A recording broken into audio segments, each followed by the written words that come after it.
ಕಾಂಗ್ರೆಸ್ ಇಂದು ನಡೆಯುತ್ತಿರುವಂತಹ SIR ಪ್ರಕ್ರಿಯೆಯಲ್ಲಿ ಹಸ್ತಕ್ಷೇಪ ಮಾಡ್ತಾ ಇದೆ ಅಂತ ಮಾಜಿ ಡಿಸಿಎಂ ಅಶ್ವಥ್ ನಾರಾಯಣ್ ಅವರು ಹೇಳಿಕೆ ಕೊಟ್ಟಿದ್ದಾರೆ. ಕಾಂಗ್ರೆಸ್ ಎಸ್ಐಆರ್ನಲ್ಲಿ ಹಸ್ತಕ್ಷೇಪ ಮಾಡ್ತಾ ಇದೆ. ಮಾಜಿ ಡಿಸಿಎಂ ಅಶ್ವಥ್ ನಾರಾಯಣ್ ಹೇಳಿಕೆಯನ್ನ ಕೊಟ್ಟಿದ್ದಾರೆ. ಎಸ್ಐಆರ್ನಲ್ಲಿ ಗೊಂದಲ ಮೂಡಿಸುವ ಕೆಲಸವನ್ನ ಮಾಡಲಾಗ್ತಾ ಇದೆ. ಬಿಎಲ್ಒಗಳಾಗಿ ಯಾರ್ಯಾರನ್ನೂ ನೇಮಕ ಮಾಡಿದೆ. ಸರ್ಕಾರಿ ಅಧಿಕಾರಿಗಳೇ ಬಿಎಲ್ಒಗಳಾಗಿದ್ದಾರೆ. ಕಾಂಗ್ರೆಸ್ ಬಾಯಿಗೆ ಬಂದಂತೆ ಹೇಳಿಕೆಯನ್ನ ಕೊಡ್ತಿದ್ದಾರೆ ಅಂತ ಅಶ್ವಥ್ ನಾರಾಯಣ್ ಕೆಂಡ ಕಾರಿದ್ದಾರೆ. ನೋಡಿ, ಕಾಂಗ್ರೆಸ್ನಲ್ಲಿ ಈ ಎಸ್ಐಆರ್ ಪ್ರಕ್ರಿಯೆ ಬಗ್ಗೆ ಜನಜಾಗೃತಿ ಸಮಾವೇಶವನ್ನ ಕೂಡ ಮೂಡಿಸಲಾಗ್ತಾ ಇದೆ. ಅದು ಒಂದು ಕಡೆಯ ಒಂದೊಳ್ಳೆ ವಿಚಾರ ಅಂತಾನೆ ಹೇಳ್ಬೋದು. ಆದರೆ ಹಸ್ತಕ್ಷೇಪ ಕೂಡ ಆಗ್ತಾ ಇರುವಂಥದ್ದು, ಇದರಲ್ಲಿ ಸಾಕಷ್ಟು ಗೊಂದಲಗಳಿದೆ. ಆದರೆ ಗೊಂದಲಗಳನ್ನು ಮತ್ತೆ ಮತ್ತೆ ಸೃಷ್ಟಿ ಮಾಡುವಂತಹ ನಿಟ್ಟಿನಲ್ಲಿ ಕಾಂಗ್ರೆಸ್ ನಾಯಕರು ಹೇಳಿಕೆಗಳನ್ನು ಕೊಡ್ತಾ ಇದ್ದಾರಾ ಎನ್ನುವಂತಹ ಒಂದಷ್ಟು ಅನುಮಾನಗಳು ಕೂಡ ವ್ಯಕ್ತವಾಗ್ತಾ ಇರುವಂಥದ್ದು.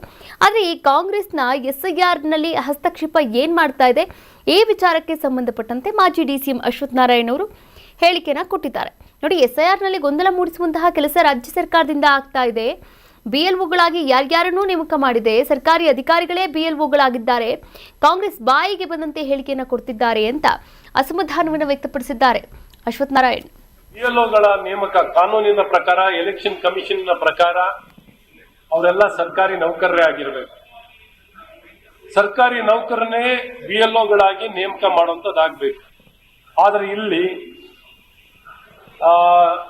ಏನೊಂದು ಎಲೆಕ್ಷನ್ ರಿಟರ್ನಿಂಗ್ ಆಫೀಸರ್ಗಳು ಯಾವ್ದಾವುದೋ ಸಾಮಾಜಿಕ ಸಂಘಟನೆಯವ್ರನ್ನೆಲ್ಲ ಕರ್ಕೊಂಡ್ಬಂದು ಬಿಎಲ್ಒಗಳು ಮಾಡಿದ್ದಾರೆ. ಇದನ್ನ ತಕ್ಷಣ ಹಿಂದೆ ಪಡೆದು ಬರೀ ಸರ್ಕಾರಿ ನೌಕರರನ್ನೇ ನೇಮಕ ಮಾಡುವಂಥದ್ದಾಗಬೇಕು. ಇಲ್ಲಿ ಗೊಂದಲ ನಿರ್ಮಾಣ ಮಾಡುವಂಥದ್ದು, ಹಸ್ತಕ್ಷೇಪ ಮಾಡುವಂಥದ್ದು ಇವೆಲ್ಲ ಇರಬಾರ್ದು.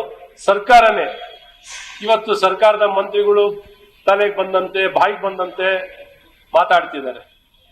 ಮತದಾರ ಪಟ್ಟಿ ಪರಿಷ್ಕರಣೆ SIR ಸ್ಪೆಷಲ್ ಇಂಟೆನ್ಸಿವ್ ರಿವಿಷನ್ ಇತಿಹಾಸದಲ್ಲಿ ಮೊದಲನೇ ಬಾರಿಗಲ್ಲ, ಇದು 8ನೇ 10ನೇ ಬಾರಿ ಆಗ್ತಿರುವಂತದ್ದು. 2002ರಲ್ಲಿ ಆಗಿದ್ದು, ಈಗ 2026ರಲ್ಲಿ ಆಗ್ತಿದೆ. ಬಿಎಲ್ಒಗಳ ನೇಮಕ ಕಾನೂನಿನ ಪ್ರಕಾರ ಎಲೆಕ್ಷನ್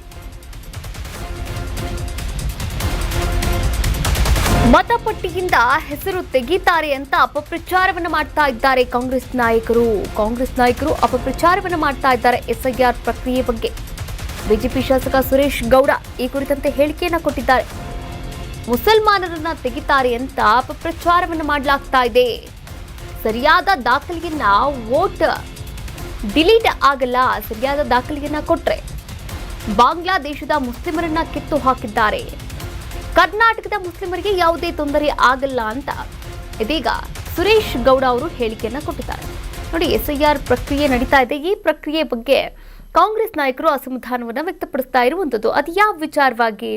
ಈಗಾಗಲೇ ಬಾಂಗ್ಲಾದೇಶದಿಂದ ಹಾಗೆ ಹೊರ ದೇಶಗಳಿಂದ ಯಾರ್ಯಾರು ಇಲ್ಲಿ ಅಕ್ರಮವಾಗಿ ಬಂದು ನೆಲೆಸಿ ಹಾಗೆ ಐಡಿನ ತಗೊಂಡಿರ್ತಾರೆ, ವೋಟರ್ ಐಡಿನ, ಅಂತಹ ಜನರನ್ನ ತೆಗೆದು ಹಾಕ್ತಾ ಇರುವಂಥದ್ದು, ಅಂತಹ ಮತದಾರರನ್ನ. ಆದರೆ ಇಲ್ಲಿ ಕಾಂಗ್ರೆಸ್ ಏನ್ ಮಾಡ್ತಾ ಇದೆ, ಮುಸಲ್ಮಾನರನ್ನೇ ತೆಗಿತಾ ಇದ್ದಾರೆ ಅಂತ ಅಪಪ್ರಚಾರವನ್ನ ಮಾಡಲಾಗ್ತಾ ಇರುವಂಥದ್ದು. ಸರಿಯಾದ ದಾಖಲೆಯನ್ನ ನೀಡಿದ್ರೆ ವೋಟ್ ಖಂಡಿತವಾಗ್ಲೂ ಡಿಲೀಟ್ ಆಗಲ್ಲ.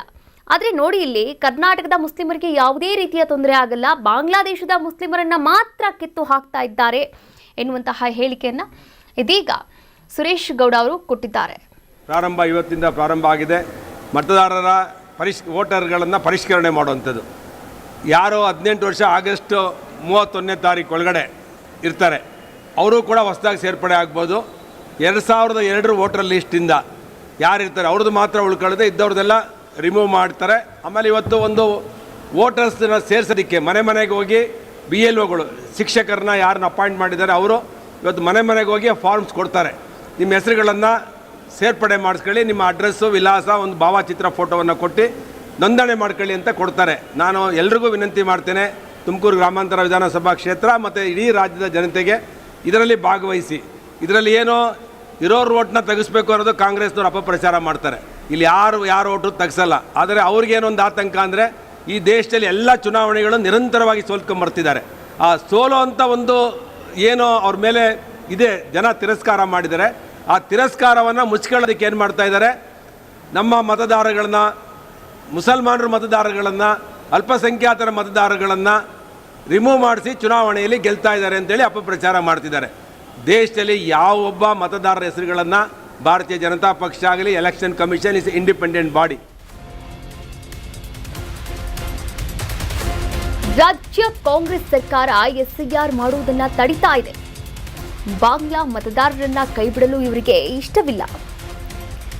ಬೆಂಗಳೂರಲ್ಲಿ ವಿಪಕ್ಷ ನಾಯಕ ಆರ್ ಅಶೋಕ್ ಈ ಕುರಿತಂತೆ ವಾಗ್ದಾಳಿಯನ್ನು ನಡೆಸಿದ್ದಾರೆ. ಬಿಎಲ್ಒ ಆದವರು ಸರ್ಕಾರಿ ಅಧಿಕಾರಿಯಾಗಿರಬೇಕು, ಅಂದ್ರೆ ಅವರು ಕಾಂಗ್ರೆಸ್ ಅಧಿಕಾರಿಯಾಗಿದ್ದಾರೆ. ಬಿಎಲ್ಒನಲ್ಲಿ ಪಕ್ಷದ ಅಭ್ಯರ್ಥಿಯ ಫೋಟೋ ಹಾಕುವಂತಿಲ್ಲ. ಆದರೆ ಜಮೀರ್ ಅವರ ಫೋಟೋ ಹಾಕಿದ್ದಾರೆ. ಚುನಾವಣಾ ಆಯೋಗ ಕೂಡಲೇ ಕ್ರಮವನ್ನು ತೆಗೆದುಕೊಳ್ಬೇಕು ಅಂತ ಇಲ್ಲಿ ಆರ್ ಅಶೋಕ್ ಅವರು ವಾಗ್ದಾಳಿಯನ್ನು ನಡೆಸಿದ್ದಾರೆ.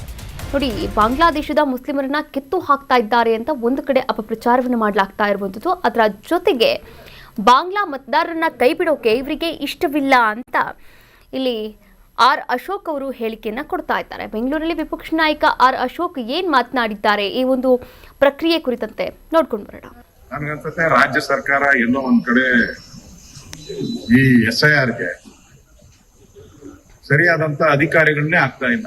ಪ್ರತಿ ವಿಧಾನಸಭಾದಲ್ಲೂ ಅಲ್ಲಿ 25-30 ಜನ BLOಗಳು ಬರಬೇಕಾಗಿದ್ರೆ 10 ಜನ 11 ಜನ ಅಧಿಕಾರಿಗಳು ಬಂದಿದ್ದಾರೆ. ಎಲ್ಲ ಕಡೆ ಇಡೀ ಬೆಂಗಳೂರು ಎಲ್ಲ ಕಡೆನೂ 30 ಜನ ಬರೋ ಕಡೆ 10 ಜನ 11 ಜನ ಬರ್ತಾರೆ. ಕೇಳಿಸ್ರೆ ಪಲ್ಸ್ ಪೋಲಿಯೋ ಏನೇನೋ ನಮ್ಗೆ ಟ್ರಾನ್ಸ್ಫರ್ ಮಾಡಿಲ್ಲ, ನಮ್ಗೆ ರಿಲೀವ್ ಮಾಡಿಲ್ಲ, ನಮ್ಮನ್ನ ಕಳಿಸ್ಲಿಲ್ಲ, ನಮ್ PA ಕೊಟ್ಟಿಲ್ಲ, BA ಕೊಟ್ಟಿಲ್ಲ ಹೇಳಿ ಕಂಪ್ಲೇಂಟ್ಗಳನ್ನ ಮಾಡ್ತಾರೆ. ಅಂದ್ರೆ ರಾಜ್ಯ ಸರ್ಕಾರ ಎಲ್ಲೋ ಒಂದ್ ಕಡೆ ಈ SIRಗೆ ಅಡೆತಡೆ ಮಾಡುವಂತಕ್ಕೆ ಪ್ರಾರಂಭದಲ್ಲೇ ಖ್ಯಾತೆಯನ್ನ ಶುರು ಮಾಡಿದೆ. ಕಾಂಗ್ರೆಸ್ ಯಾವ ಅಧಿಕಾರಿಗಳು ಇರ್ಬೇಕಲ್ಲ, ಕಾಂಗ್ರೆಸ್ ಪಾರ್ಟಿ ಕೊಡ್ತಾರೆ, ಬಿಜೆಪಿ ಬೇಡ, ಅಧಿಕಾರಿ ಲಿಸ್ಟಲ್ಲೂ ಕಾಂಗ್ರೆಸ್ ಅವ್ರು ಹಾಕೊಂಡಿದ್ದಾರೆ. BLO ಹಾಗೆ ಕಾಂಗ್ರೆಸ್ ಆಕ್ಚುಲಿ ಏನ್ ರೂಲ್ ಏನ್ ಹೇಳ್ತೈತೆ ಅಂದ್ರೆ ಅವರು ಸರ್ಕಾರಿ ಅಧಿಕಾರಿ ಆಗಿರ್ಬೇಕು, ಅವ್ರು ಮಾತ್ರ ನೇಮಕ ಮಾಡ್ಬೇಕು. ಇಲ್ಲಿ ಸರ್ಕಾರಿ ಅಧಿಕಾರಿನೇ ಅಲ್ಲ, ಅವನ್ನ ನೇಮಕ ಮಾಡಿದ್ದಾರೆ.